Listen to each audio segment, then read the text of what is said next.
po namin kayo sa ngalan ng ating mahal na Pangulo Ferdinand Marcos Jr. Welcome home natin ang ating mga kababayan na mula sa Middle East. Meron tayong mga social workers who can do mental wellness first aid. Meron din tayong sustainable livelihood program para makapagsimula sila ng mga maliliit na mga negosyo.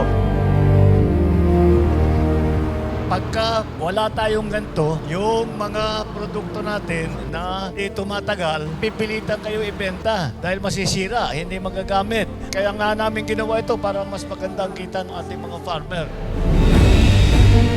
Sa ngayon po, itong bagong sistema na may solar na po kami, malaki pong kagaanan to para sa amin. Ang laki po ng naitulong nito, ang laking pagbabago para sa aming mga magsasaka.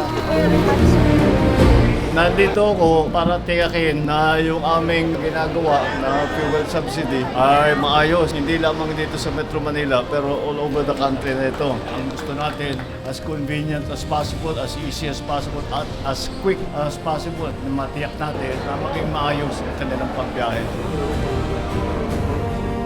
Hindi natin kontrolado ang presyo ng langis sa mundo. Isa lamang ang aming pamantayan. Agaran, pinakamabilis at direktang mararamdaman ng ordinaryong Pilipino, hindi bukas, hindi sa susunod na linggo. Ngayon, sa pagkain, sa pamasahe, sa kuryente, yan ang mga hakbang na aming inuuna. Sinabi ko sa DOH na tiyakin na makakapagpadala tayo ng mga doktor sa lahat ng munisipalidad, lalo na sa mga lugar na hindi madaling abutin at kulang ang serbisyo medikal. Ngayon po, meron na kaming pag-iimbakan ng aming mga inaning sibuyas. Tsaka mas nabigyan kami ng atensyon ngayon, mas dinidinig kami ng gobyerno sa mga hinaing namin. Ramdam namin ngayon na talagang ang focus niya ay tignan kung ano yung sitwasyon ng mga magsasaka.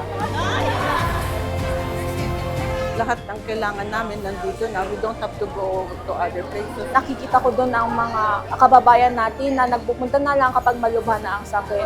Dito ako para ibigay sa kanila aking serbisyo na tulungan sila.